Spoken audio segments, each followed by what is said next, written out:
Take a look at that period of time. The Taliban was killing our soldiers, a lot of them, with snipers. And I got involved with the Taliban because the Taliban was doing the killing. That's the fighting force within Afghanistan. They don't bother doing that because, they deal with the wrong people all the time. But I got involved.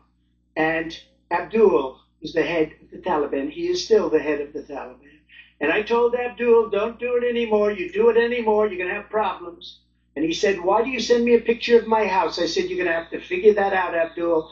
And for 18 months, we had nobody killed. We did have an agreement negotiated by Mike Pompeo. It was a very good agreement. The reason it was good, we were getting out. We would have been out faster than them, but we wouldn't have lost the soldiers. We wouldn't have left many Americans behind, and we wouldn't have left $85 billion worth of brand new, beautiful military equipment behind. And just to finish, they blew it. The agreement said you have to do this, and they didn't do it. The agreement was terminated by us because they didn't do what they were supposed to do. I want to move on. And these people did the worst withdrawal, and in my opinion, the most embarrassing moment in the history of our country. And by the way, that's why Russia attacked Ukraine, because they saw how incompetent she and her boss are. President Trump, thank you.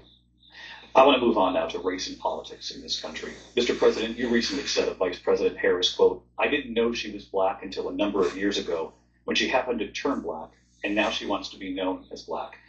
I want to ask a bigger picture question here tonight. Why do you believe it's appropriate to weigh in on the racial identity of your opponent? I don't, and I don't care. I don't care what she is. I don't care. You make a big deal out of something. I couldn't care less. Whatever she wants to be is okay with me. But those were your words. So I don't know. I mean, all I can say is I read where she was not black, that she put out, and I'll say that. And then I read that she was black, and that's okay. Either one was okay with me. That's up to her. Up to her. Vice President Harris, your thoughts on this? Honestly, I think it's a tragedy that we have someone who wants to be president who has consistently, over the course of his career, attempted to use race to divide the American people. I do believe that the vast majority of us know that we have so much more in common than what separates us, and we don't want this kind of approach that is just constantly trying to divide us, and especially by race. And let's remember how Donald Trump started. He was he owned buildings, and he was investigated because he refused to rent property to black families. Let's remember, this is the same individual who took out a full-page ad in the New York Times calling for the execution of 5 young black and Latino boys who were innocent, the Central Park 5. Took out a full-page ad calling for their execution. This is the same individual who spread birther lies about the first black president of the United States. And I think the American people want better than that, want better than this, want someone who understands, as I do. I travel our country. We see in each other a friend. We see in each other a neighbor. We don't want a leader who is constantly trying to have Americans point their fingers at each other.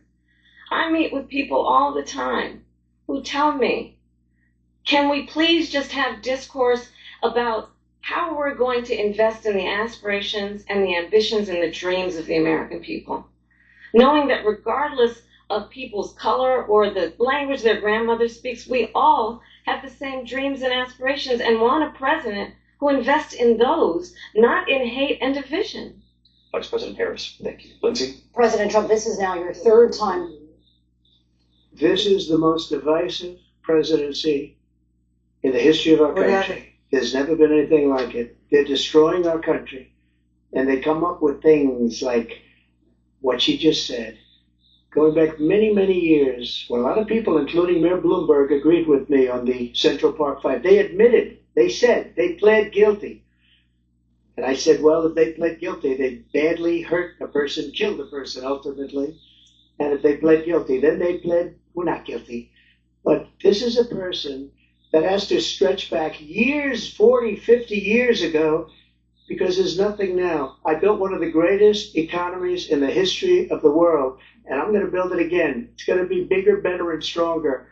But they're destroying our economy. They have no idea what a good economy is. Their oil policies, every single policy. And remember this, she is Biden. She's trying to get away from Biden. I don't know the gentleman, she says. She is Biden. The worst inflation we've ever had, a horrible economy because inflation has made it so bad, and she can't get away with that. Thank you. Your time's up. I want to respond to that, though. I want to just respond briefly. Clearly, I am not Joe Biden, and I am certainly not Donald Trump. And what I do offer is a new generation of leadership for our country. One who believes in what is possible, one who brings a sense of optimism about what we can do instead of always disparaging the American people. I believe in what we can do to strengthen our small businesses, which is why I have a plan. Let's talk about our plans and let's compare the plans. I have a plan to give startup businesses $50,000 tax deduction to pursue their ambitions, their innovation, their ideas, their hard work. I have a plan, $6,000 for young families for the first year of your child's life to help you in that most critical stage of your child's development. I have a plan that is about allowing people to be able to pursue what has been fleeting in terms of the American dream by offering a help with down payment of $25,000 down payment assistance for first-time home buyers. That's the kind of conversation, I believe, David, that people really want tonight, as opposed to a conversation that is constantly about belittling and name-calling. Let's turn the page Vice President and move Harris, forward. thank you. Let's turn to policy. President Trump, we have to move on. President Trump. Let's turn to policy, She has please. a plan to defund the police. She has a plan to confiscate everybody's gun. President Trump, She we has do a have to plan move on to to not other allow issues. fracking in Pennsylvania or anywhere else. Okay. That's what her plan is until just recently. I just need to President Trump, the President former Trump. president has said No, I'm something sorry. twice that I need to No, respond to. I'm sorry. I We're just going need to to move respond on, Vice one President time Harris. to what he has President said Trump, this is multiple now your Yeah. third time running for president. You have long vowed to repeal and replace the Affordable Care Act, also known as Obamacare. You have failed to accomplish that. You now say you're going to keep Obamacare, quote, unless we can do something much better. Last month, you said, quote, we're working on it. So tonight, 9 years after you first started running, do you have a plan, and can you tell us what it is? Obamacare was lousy health care, always was. It's not very good today. And what I said, that if we come up with something, and we are working on things, we're going to do it and we're going to replace it. But remember this, I inherited Obamacare because Democrats wouldn't change it. They wouldn't vote for it. They were unanimous. They wouldn't vote to change it. If they would have done that, we would have had a much better plan than Obamacare. But the Democrats came up, they wouldn't vote for it. I had a choice to make when I was president. Do I save it and make it as good as it can be, never going to be great, or do I let it rot? And I felt I had an obligation, even though politically it would have been good to just let it rot and let it go away. I decided, and I told my people, the top people, and they're very good people. I have a lot of good people in that administration. We read about the bad ones. We had some real bad ones too, and so do they. They have really bad ones. The difference is they don't get rid of them. But let me just explain. I had a choice to make.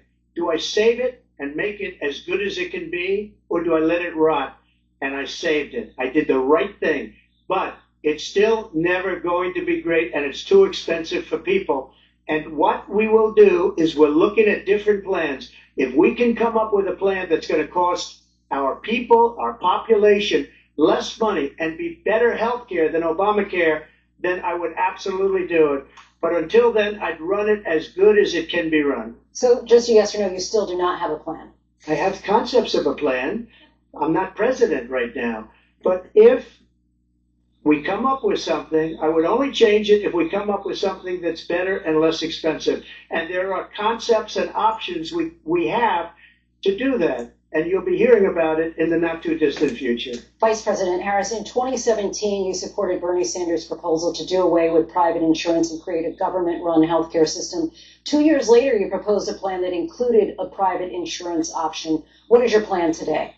Well, first of all, I absolutely support, and over the last 4 years as vice president, private healthcare options. But what we need to do is maintain and grow the Affordable Care Act. But I'll get to that, Lindsay. I just need to respond to a previous point that the former president has made. I've made very clear my position on fracking. And then this business about taking everyone's guns away. Tim Walz and I are both gun owners. We're not taking anybody's guns away. So stop with the continuous lying about this stuff. As it relates to the Affordable Care Act, understand, let's just look at the history to know where people stand. When Donald Trump was president, 60 times he tried to get rid of the Affordable Care Act. 60 times. I was a senator at the time. When I will never forget the early morning hours when it was up for a vote in the United States Senate, and the late, great John McCain, who you have disparaged as being, you don't like him, you said at the time, because he got caught. He was an American hero. The late, great John McCain, I will never forget that night, walked onto the Senate floor and said, "No, you don't. No, you don't. No, you don't get rid of the Affordable Care Act. You have no plan." And what the Affordable Care Act has done is eliminate the ability of insurance companies to deny people with pre-existing conditions. I don't have to tell people watching tonight, you remember what that was like? Remember when an insurance company could deny if a child had asthma, if someone was a breast cancer survivor, if a grandparent had diabetes? And thankfully, as I've been vice president, and we over the last 4 years have strengthened the Affordable Care Act, we have allowed for the first time Medicare to negotiate drug prices on behalf of you, the American people. Donald Trump said he was going to allow Medicare to negotiate drug prices. He never did. We did. And now we have capped the cost of insulin at $35 a month. Since I've been vice president, we have capped the cost of prescription medication for seniors at $2,000 a year. And when I am president, we will do that for all people, understanding that the value I bring to this is that access to health care should be a right and not just a privilege of those who can afford it. And the plan has to be to strengthen the Affordable Care Act, not get rid of it. Pass this prologue in terms of where Donald Trump stands on that. I want to move to an issue that's important for a lot. You made a mistake. And number one, John McCain fought Obamacare for 10 years. But it wasn't only him. It were all of the Democrats that kept it going. And you know what? We can do much better than Obamacare, much less money. But she won't improve private insurance for people, private medical insurance. That's another thing she doesn't want to get. People are paying privately for insurance that have worked hard and made money, and they want to have private. She wants everybody to be on government insurance where you wait 6 months for an operation that you need immediately. President Trump, thank you. We have another issue that we'd like to get to that's important for a number of Americans, in particular younger voters, and that's climate change. President Trump, with regard to the environment, you say that we have to have clean air and clean water. Vice President Harris, you call climate change an existential threat. The question to you both tonight is, what would you do to fight climate change? And Vice President Harris, we'll start with you. 1 minute for you each. Well, the former president had said that climate change is a hoax. And what we know is that it is very real. You ask anyone who lives in a state who has experienced these extreme weather occurrences, who now is either being denied home insurance or it's being jacked up. You ask anybody who has been the victim of what that means in terms of losing their home, having nowhere to go. We know that we can actually deal with this issue. The young people of America care deeply about this issue. And I am proud that as vice president over the last 4 years, we have invested $1 trillion in a clean energy economy, while we have also increased domestic gas production to historic levels. We have created over 800,000 new manufacturing jobs while I have been vice president. We have invested in clean energy to the point that we are opening up factories around the world. Donald Trump said he was going to create manufacturing jobs. He lost manufacturing jobs. And I'm also proud to have the endorsement of the United Auto Workers and Sean Fain, who also know that part of building a clean energy economy includes investing in American-made products, American automobiles. It includes growing what we can do around American manufacturing and opening up auto plants, not closing them like happened under Donald Trump. Vice President Harris, thank you. That didn't happen under Donald Trump. Let me just tell you, they lost 10,000 manufacturing jobs this last month. It's going, they're all leaving. They're building big auto plants in Mexico, in many cases owned by China. They're building these massive plants, and they think they're going to sell their cars into the United States because of these people. What they have given to China is unbelievable. But we're not going to let that. We'll put tariffs on those cars so they can't come into our country, because they will kill the United Auto Workers and any auto worker, whether it's in Detroit or South Carolina or any other place. What they've done to business and manufacturing in this country is horrible. We have nothing because they refuse. You know, Biden doesn't go after people because supposedly China paid him millions of dollars. He's afraid to do it. Between him and his son, they get all this money from Ukraine. They get all this money from all of these different countries. And then you wonder, why is he so loyal to this one, that one, Ukraine, China? Why is he? Why did he get $3.5 million from the mayor of Moscow's wife? Why did she pay him $3.5 million?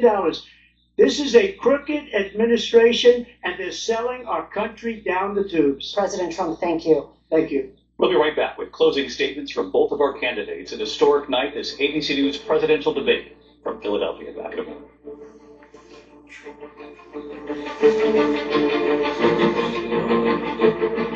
The ABC News presidential debate will continue after streaming.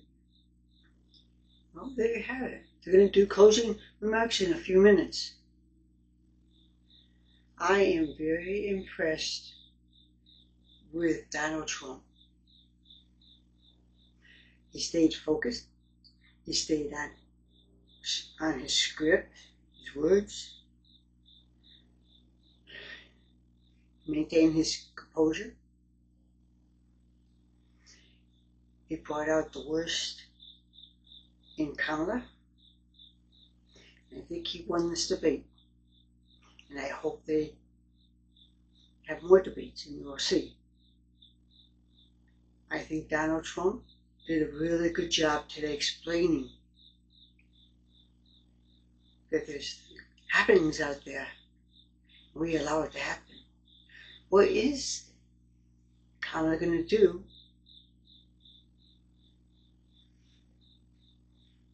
with the Netanyahu and Zelensky and all other leaders in that area? What are you going to do? How are you going to end these wars? Just remember, Afghanistan, all those people, there are thousands of years that they were living the way they are living today. Tell me, do we need to intervene? Use our people to end wars that have been going on for many, many years, hundreds of years. All they know is violence. I don't want our people, our soldiers, our military, our fellow citizens in line of fire, helping strangers. I see our grocery store near us. They're closing. The bank closed. We have to travel farther to get to our foods. It's very bad. They tell us because of too many people stealing in the self-ticket sections of with the registration and going through the process of scanning your materials and paying for them. I think there's more to it, and they're not telling us what's going on because they don't know how to stop this. Someone has taken over our country, and I believe it's the Muslims. I went to the fitness center today, local. I wore my hat. It says, "Vote for Karen." get a positive response. They're not sure what I represent, but the men liked it.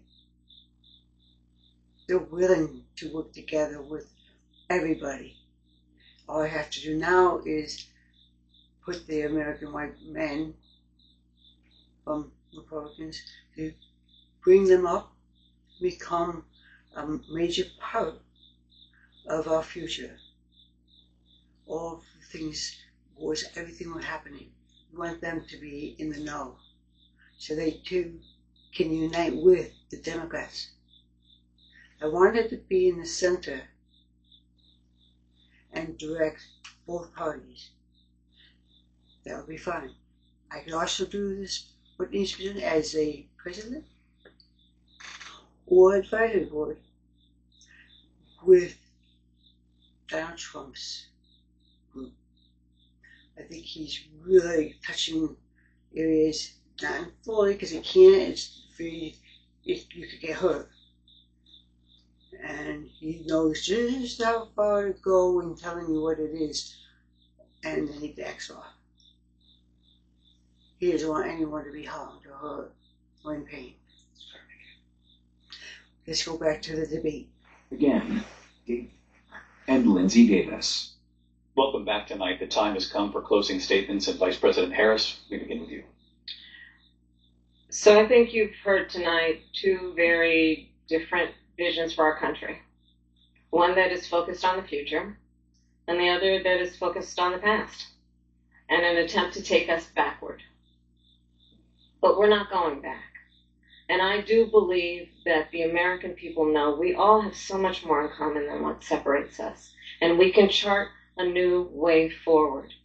And a vision of that includes having a plan, understanding the aspirations, the dreams, the hopes, the ambition of the American people, which is why I intend to create an opportunity economy, investing in small businesses, in new families, in what we can do around protecting seniors, what we can do that is about giving hardworking folks a break and bringing down the cost of living. I believe in what we can do together that is about sustaining America's standing in the world and ensuring that we have the respect that we so rightly deserve, including respecting our military and ensuring we have the most lethal fighting force in the world.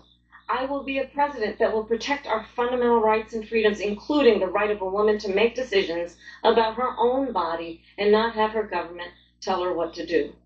I'll tell you, I started my career as a prosecutor. I was a DA, I was an attorney general, a United States senator, and now vice president. I've only had one client, the people. And I'll tell you, as a prosecutor, I never asked a victim or a witness, are you a Republican or a Democrat? The only thing I ever asked them, are you okay? And that's the kind of president we need right now. Someone who cares about you and is not putting themselves first. I intend to be a president for all Americans and focus on what we can do over the next 10 and 20 years to build back up our country by investing right now in you, the American people. Vice President Harris, thank you. President Trump?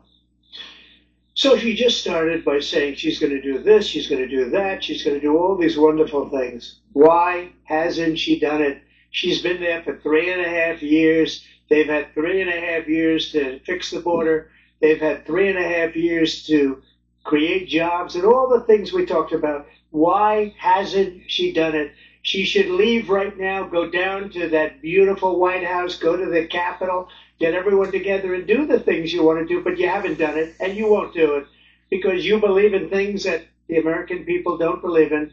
You believe in things like we're not going to frack, we're not going to take fossil fuel, we're not going to do things that are going to make this country strong, whether you like it or not. Germany tried that, and within 1 year they were back to building normal energy plants. We're not ready for it. We can't sacrifice our country for the sake of bad vision. But I just ask one simple question. Why didn't she do it? We're a failing nation. We're a nation that's in serious decline. We're being laughed at all over the world. All over the world, they're laughed. I know the leaders very well. They're coming to see me. They call me. We're laughed at all over the world. They don't understand what happened to us as a nation. We're not a leader. We don't have any idea what's going on. We have wars going on in the Middle East. We have wars going on with Russia and Ukraine. We're going to end up in a third world war, and it'll be a war like no other because of nuclear weapons, the power of weaponry. I rebuilt our entire military. She gave a lot of it away to the Taliban. She gave it to Afghanistan. What these people have done to our country, and maybe toughest of all, is allowing millions of people to come into our country. Many of them are criminals, and they're destroying our country. The worst president, the worst vice president in the history of our country. President Trump, thank you. And that is our ABC News presidential debate from here in Philadelphia at the National Constitution Center. I'm Lindsay Davis. And I'm David Muir. Thank you for watching here in the U.S. and all over the world, and from all of us here at ABC News. Good night.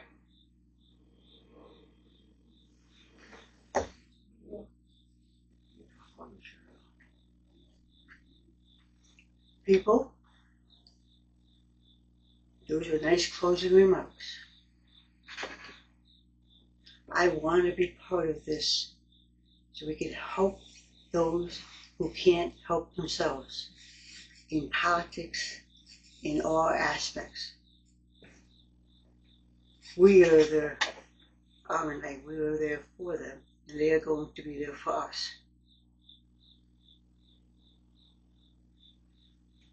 I think Donald Trump showed professionalism.